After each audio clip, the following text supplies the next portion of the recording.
বিসমিল্লাহির রহমানির রহিম। আসসালামু আলাইকুম রহমতুল্লাহি ওবরাকাতুহু। আজকে 22তম তারাবিতে কোরআন শরীফের 25তম পারা সম্পূর্ণটা পড়ানো হবে। এই 25তম পারায় থাকবে হচ্ছে সূরা হামিম সাজদার বাকি শেষ যে অল্প একটু অংশ বাকি আছে সেটা। এছাড়াও আরও 4টা পূর্ণাঙ্গ সূরা থাকবে, সেগুলো হচ্ছে সূরা আশ-শুরা, সূরা আজ-জুখরুফ, সূরা আদ-দুখান এবং সূরা আল জাথিয়া। হামিম সাজদার শেষ অংশে আমরা দেখতে পাই আল্লাহ পাক মানুষের আরেকটা ফিতরাতের কথা বলল যে সুখ সম্পদ আকাঙ্ক্ষায় মানুষের তৃপ্তি মেটে না, যত সুখ সম্পদই আসুক আরও চায়, কিন্তু দুঃখদন্য যদি তাকে স্পর্শ করে তাহলে সে একদম নিরাশা হতাশাগ্রস্ত হয়ে পড়ে। আবার দুঃখদন্য থেকে যদি আল্লাহ তাকে মুক্ত করে দেয় তখন সে কিয়ামতকে অস্বীকার করা শুরু করে। তো এটা দিয়েই সূরা হামিম সাজদা শেষ হয়েছে।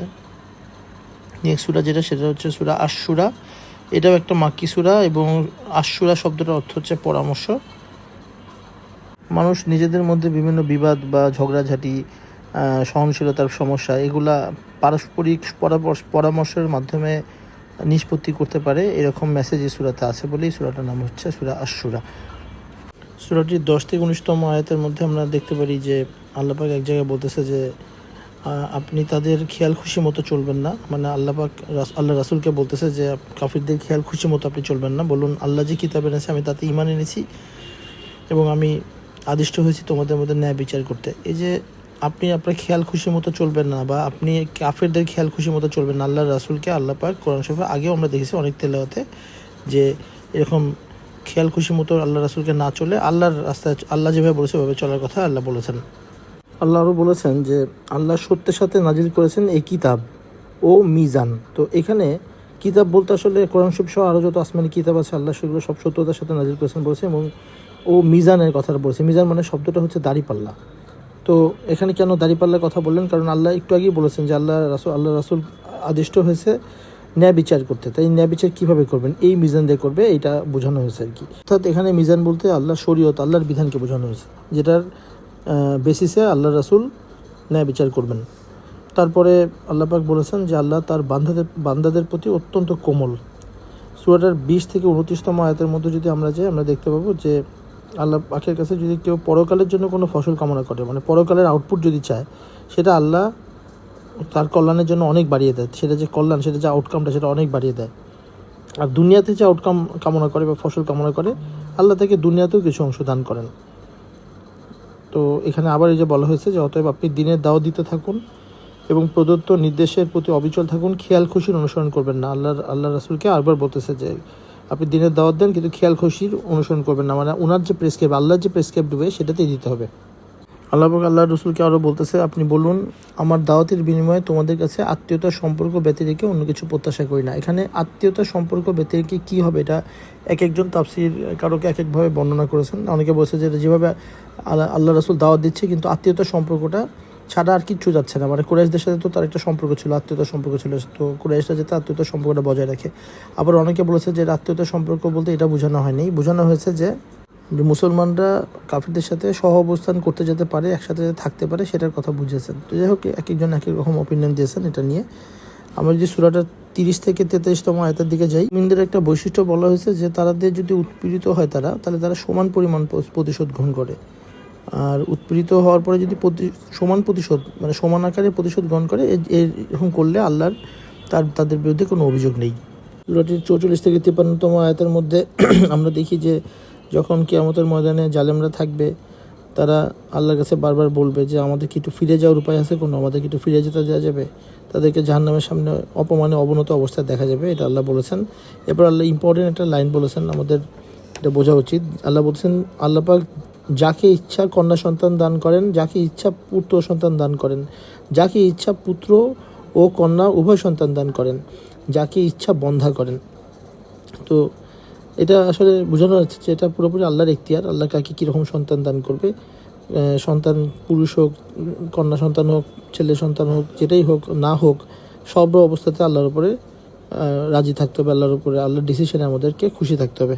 সূরার একদম শেষে আল্লাহ পাক বলেছে, কোরআনকে একটা নূরের জ্যোতির সাথে তুলনা করেছেন এবং এই জ্যোতির মাধ্যমে তিনি তার বান্দাদেরকে পথ প্রদর্শন করান, সেটা বলা হয়েছে। পরবর্তী সূরাটির নাম হচ্ছে আজ-জুখরুফ, যার অর্থ হচ্ছে স্বর্ণ সজ্জিত। এর একটি মাক্কি সূরা। এই সূরাটা বলা হয় যে যখন রাসূলুল্লাহ সাল্লাল্লাহু আলাইহি ওয়াসাল্লামের উপর অত্যাচার চরম পর্যায়ে গেছে, মক্কার কাফেররা যখন এমনকি ওনাকে মারার জন্য রেডি হয়েছে এবং কীভাবে হত্যা করা হবে না হবে সেই নিয়ে পরামর্শ করতেছিল কাফেররা, সেই সময় সূরাটা অবতীর্ণ হয়। যাই হোক, সূরাটা 1 থেকে 15 নম্বর আয়াতের মধ্যে আমরা দেখি যে আল্লাহ পাক তার রাসূলকে কোরআনের ধ্বংস নিয়ে বা কোরআনের বিলুপ্তি নিয়ে চিন্তা করতে মানা করতেছেন, কারণ উনি বলতেছেন যে কোরআন লাউহে মাহফুদে সংরক্ষিত আছে, সো কোনোভাবে এটা বিলুপ্ত করা সম্ভব না। 16 থেকে 25 নম্বর আয়াতের মধ্যে আমরা দেখি যে আল্লাহ যদি কোনো জনপদে রসুল প্রেরণ করে, তাহলে ওইখানে ওই সোসাইটির বা ওই কওমের যারা প্রভাবশালীরা থাকে তারা সবসময় বিরোধিতা করে। আল্লাহ পাক সেই হিঁস দিচ্ছেন এখানে। এরপরে 26 থেকে 35তম আয়াতের মধ্যে আমরা যদি যাই, তাহলে আমরা ইব্রাহিম আলাইহিস সালামের কাহিনীটা আবার দেখি যে ইব্রাহিম আলাইহিস সালাম তার বাবা এবং তার যে কওম তাকে বলেছিল যে তোমরা যাদের পূজা করো নিশ্চয়ই আমি তাদের সাথে সম্পর্কহীন, আমার সম্পর্ক কেবলমাত্র তার সাথে যিনি আমাকে সৃষ্টি করেছেন এবং তিনি আমাকে সৎপথ দেখান।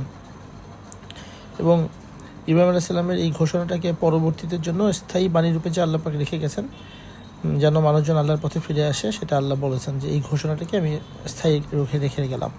এরপর কাফিররা যে বলতো যে কেন মক্কার কোনো একটা ধনবান লোকের কাছে নবুয়ত আসলো না, এই কথার এগেনস্টে আল্লাহ বলতেছেন যে এই ধন সম্পত্তি যেমন এগুলো আল্লাহর কাছে নবুয়ত দেওয়ার জন্য কোনো প্যারামিটার না।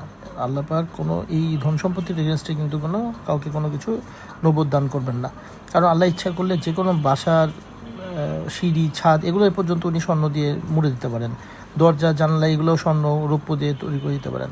এগুলো তো আল্লাহর জন্য কোনো বিগ ডিল না। সো একটা মানুষ রিচ না পুয়ার বা রিচ কিনা সেটার জন্য তাকে নবুয়ত দিতে হবে, এরকম কোনো কিছু আল্লাহর সাথে শোভা পায় না। নেক্সট যদি আমরা 36 থেকে 35 নম্বর আয়াতের মধ্যে দেখি, সেখানে বলা হচ্ছে যে শয়তান কিছু মানুষকে আল্লাহর রাস্তা থেকে বিমুখ করে দেয় এবং এই পথভ্রষ্ট লোকগুলো আবার তারা যে পথে আছে সেই যে ভ্রষ্ট যে পথ, সেই পথটাকে মনে করে এটি সঠিক পথ এবং নিজেদেরকে ওই সঠিক পথের উপর দাঁড়িয়ে ইমানদার দাবি করে এবং সত্যিকারের ইমানের রাস্তায় যারা চলতে চায় তাদেরকে বাধা দেয়।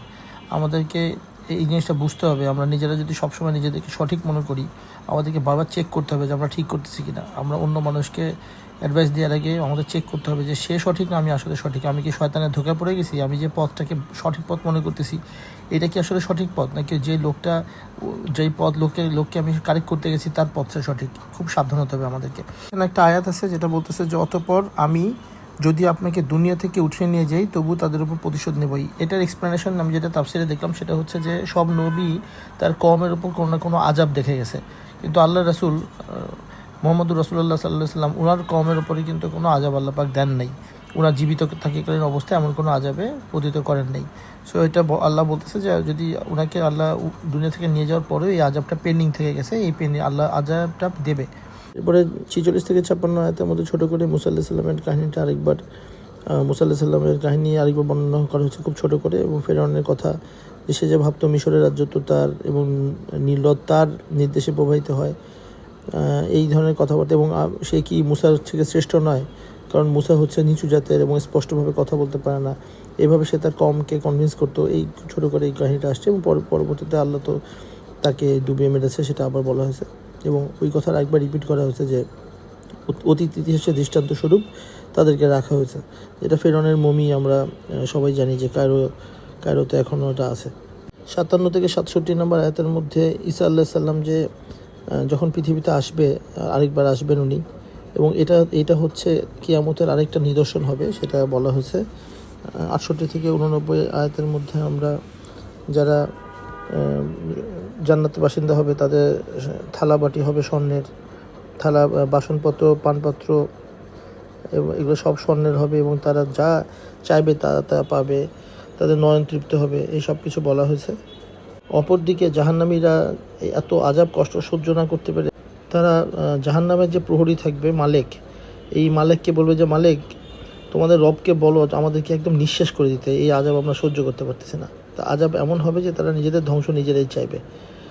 তো এর মাধ্যমেই এই সূরা আজ-জুখরুফ এখানেই শেষ হচ্ছে। নেক্সট যে সূরাটা সেটা হচ্ছে সূরা আদ-দুখান। আদ-দুখান শব্দটার অর্থ হচ্ছে ধূম্র রাশি, ধোঁয়া। এটা একটা মাক্কি সূরা।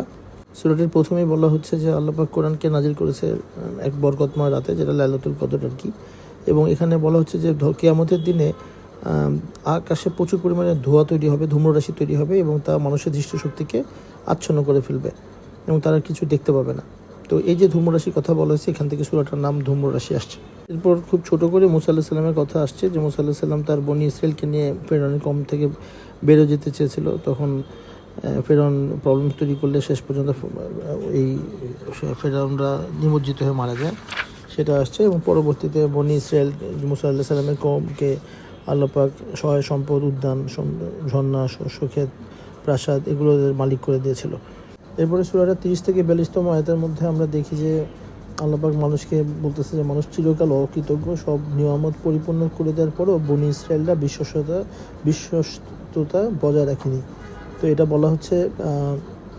এবং একটা জিনিস বলা হচ্ছে যে এই বনি ইসরায়েলের সাথে তুলনা করা হচ্ছে তুব্বা জাতিকে। এই তুব্বা জাতিটা কোরআন শরীফে 2বার আসছে, এখানে একবার আসছে, সূরা কাফের মধ্যে একবার আসছে। তো তুব্বা হচ্ছে বেসিক্যালি আরেকটা কম ছিল, যারাও এরকম আল্লাহর উপর বিশ্বাস এনেছিল, কিন্তু পরবর্তীতে পথভ্রষ্ট হয়ে তারা এরকম মূর্তি পূজা শুরু করে। তো বনি ইসরায়েলকে তাদের সাথে তুলনা করা হয়েছে যে তারা কম ঈমান নিয়ে আসে, তারপরে আবার পথভ্রষ্ট হয়ে যাবে, অন্য রাস্তায় চলে যায়। এরপরে 43 থেকে 59 নম্বর আয়াতের মধ্যে আমরা দেখতে পারি যে জাহান্নামে পাপীদের খাদ্য জাক্কুম বৃক্ষ, এটার কথা বলা হয়েছে। এটা পেটের ভিতর যে ফুটতে থাকবে, এটা খাওয়ার পরে সেরকম একটা আযাবের কথা এখানে বলা হয়েছে। সূরা দুখান এখানেই শেষ। নেক্সট যে সূরাটা, সেটা হচ্ছে সূরা আল জাসিয়া। জাসিয়া মানে হচ্ছে নতজানু হওয়া। এটা একটা মাক্কি সূরা। এই সূরাটার প্রথম দিকে আমরা যদি দেখি, আল্লাহ পাক বলতেছেন বনি ইসরায়েলকে উনি কিতাব, প্রজ্ঞা, নবুয়ত, উত্তম জীবন উপকরণ এবং অবিশ্বাসীদের উপরে প্রাধান্য শ্রেষ্ঠত্ব দিয়েছিলেন, কিন্তু তারা পরে আবার নিজেদের মধ্যে বিদ্বেষ বিভেদ সৃষ্টি করে এবং পথভ্রষ্ট মানে অন্য রাস্তায় চলে যায়। আর আল্লাহ রাসূলকে আল্লাহ বলতেছেন যে আল্লাহ রাসূলকে প্রতিষ্ঠিত করা হয়েছে দিনের উপরে, এবং এই দিনের উপরেই তাকে অনুসরণ করতে হবে। কারো খেয়াল খুশির উনি অনুসরণ করবেন না, দিনের উপরে উনি দিনের উপরেই ভরসা করবেন। এবং এই কোরআনকে আল্লাহ পাক মানব জাতির জন্য আলোক বর্তিতা, হেদায়েত এবং রহমত স্বরূপ পাঠিয়েছেন, সেটা এখানে বলা হয়েছে। সূরার 22 থেকে 26 নম্বর আয়াতের মধ্যে আমরা দেখি যে যখন আল্লাহ রাসূল মানুষদেরকে, কাফিরদেরকে পুনরুত্থান সম্পর্কে বোঝাতেন, তখন এরা জিনিসটা রিয়ালাইজ না করে বলতো যে তুমি যখন পুনরুত্থানের কথা বলতেছো, তাহলে আমাদের যে পূর্বপুরুষরা যারা মারা গেছে তাদেরকে বেঁচে নিয়ে আসো, তাদেরকে পুনরুত্থান করে দেখাও যে পুনরুত্থান হতে পারে। তো আল্লাহ পাক সেটা অ্যান্সার দিচ্ছেন যে কিয়ামত যখন হবে তখন সবাইকেই একত্রিত করা হবে, আর কিছু দিন ওয়েট করো, ওই কিয়ামত যখন হবে তখন ঠিকই নিজেদের পূর্বপুরুষকে তোমরা দেখতে পারবে। আল্লাহ পাক এইভাবে অ্যান্সারটা দিয়েছে। এবং তারপরে সূরাটার 27 থেকে 37তম আয়াতের মধ্যে আমরা কিয়ামতের দিন আল্লাহর বান্দারা, তাদেরকে দেখা যাবে হচ্ছে ভয়ে নতজানু অবস্থায়, দলে দলে ভয়ে নতজানু অবস্থায়। এই যে নতজানু শব্দটা, এটা থেকেই এই সূরাটার নাম আল জাসিয়া হয়েছে। তো আজকে এই পর্যন্তই। আপনাদের সবাইকে অশেষ ধন্যবাদ আমার সাথে থাকার জন্য। আসসালামু আলাইকুম ওয়া রাহমাতুল্লাহি ওয়া বারাকাতুহু।